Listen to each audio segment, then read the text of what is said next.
पूर्व विधायक अजय यादव ने कांग्रेस की जनाक्रोश यात्रा के संबंध में विस्तार से जानकारी देते हुए बताया कि समूचे मध्य प्रदेश में चारों ओर भयंकर अराजकता, अपराध, भय, भ्रष्टाचार और खुली लूट की स्थिति बनी हुई है। आदिवासी, किसान, दलित, बेटियां, बच्चे, पिछड़े, नौजवान सबकी जबान पर बस एक ही बात है कि शिवराज हटाओ, प्रदेश बचाओ।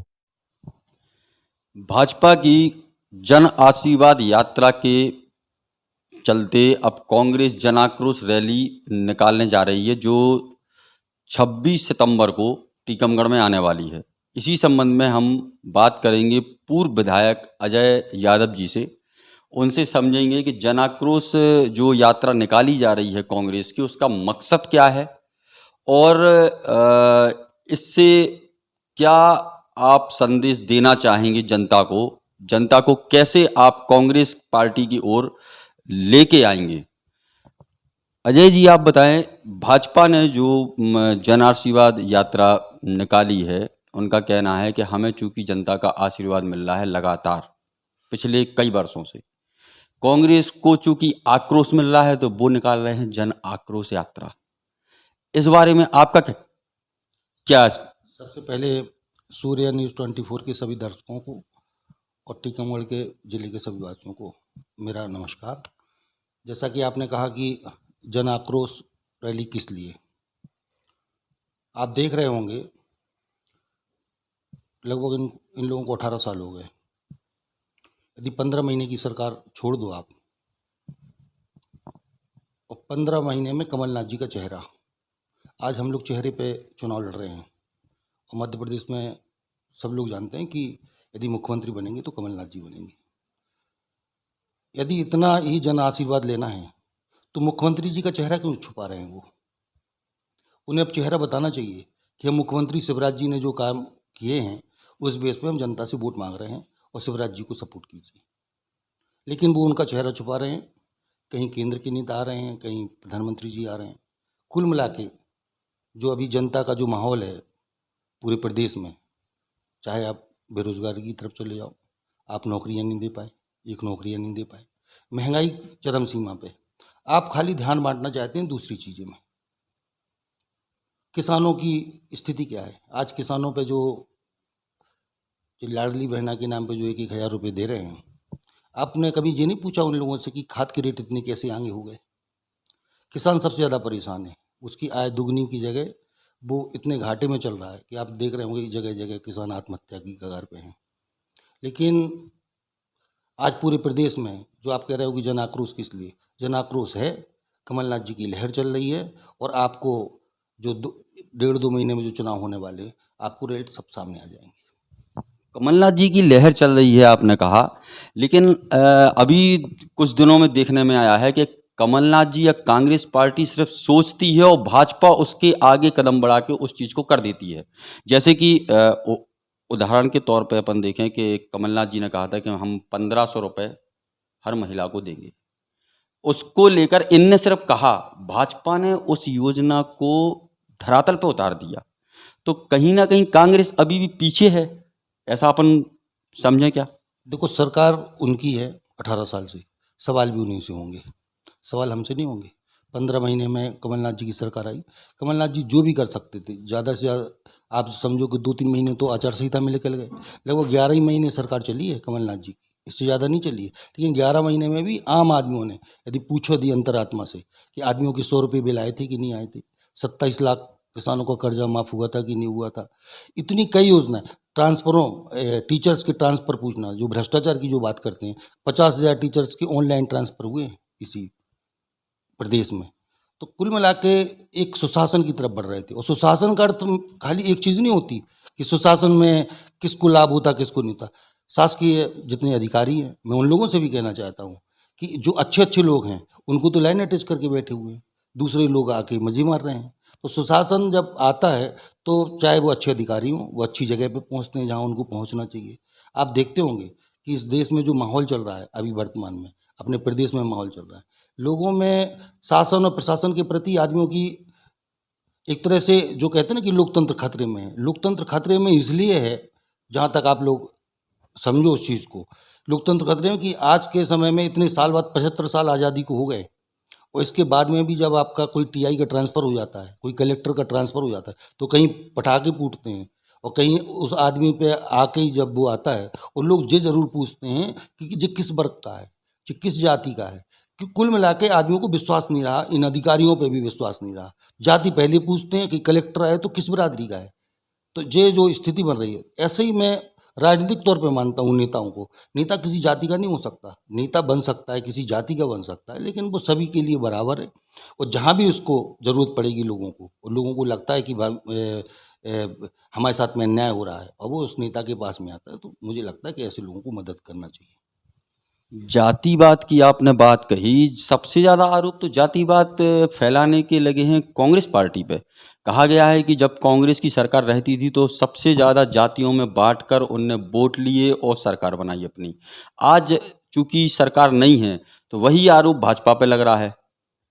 इस बारे में आपका क्या राय है? जहाँ तक कांग्रेस का सवाल है, शायद आपको जानकारी होना चाहिए कि इस ज़िले में लगभग कांग्रेस पूरे ज़िले में क्या पूरे प्रदेश में, और पूरे प्रदेश में नहीं पूरे देश में कांग्रेस ही कांग्रेस थी।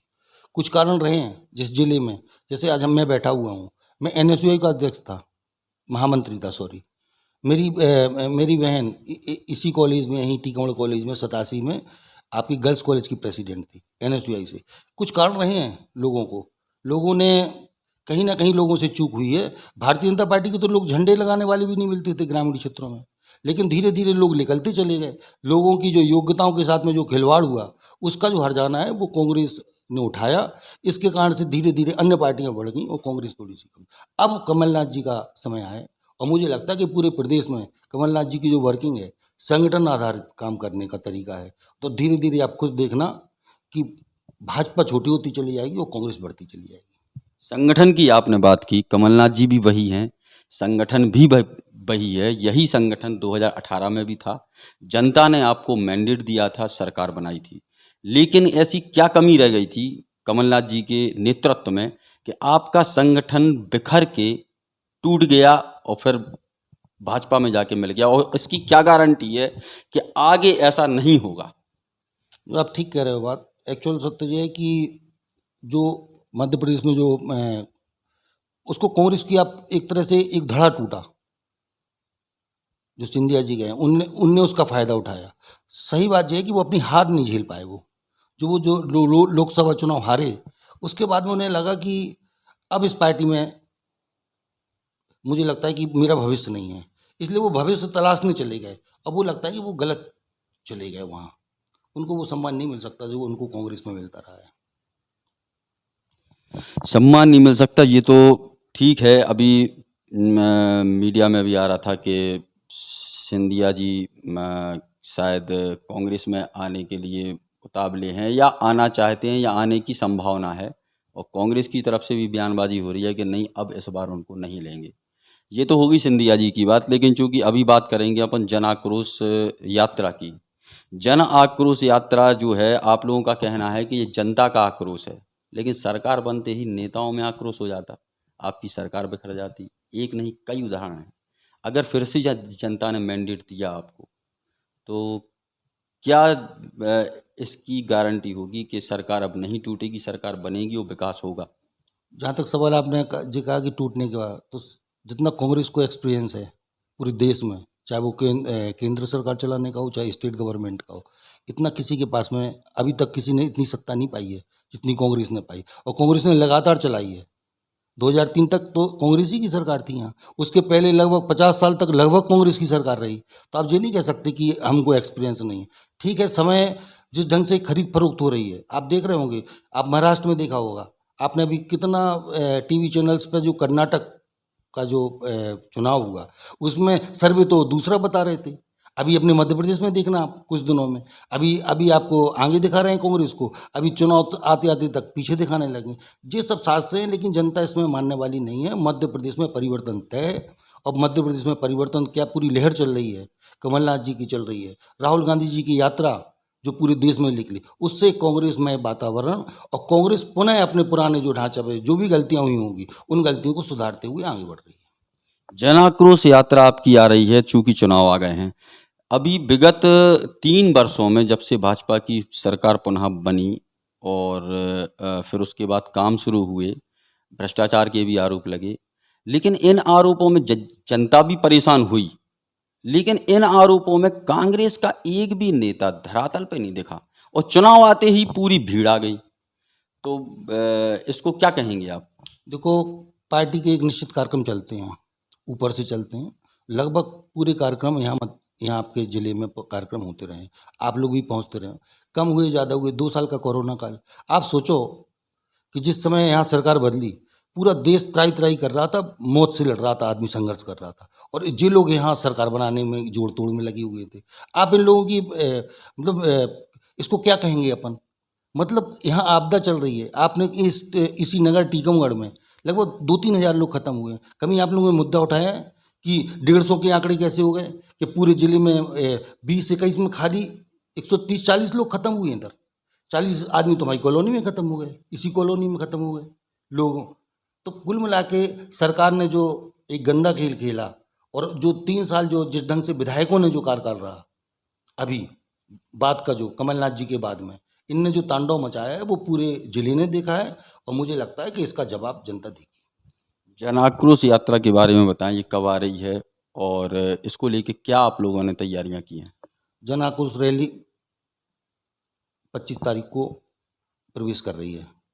26 तारीख को टीकमगढ़ में आना है इनको। टीकमगढ़ में जगह जगह स्वागत होगा, पूरा का पूरा मोहनगढ़ होते हुए आ रही है, और जगह जगह स्वागत होते हुए पूरा का पूरा करके हर एक जिम्मेदारी होती है। हमारे जो 6 लोग हैं, हम लोगों को जिम्मेदारी मिली है कि आप गांधी चौराहे पे एक आम सभा का आयोजन है, और हम उसकी तैयारी में लगे हुए हैं।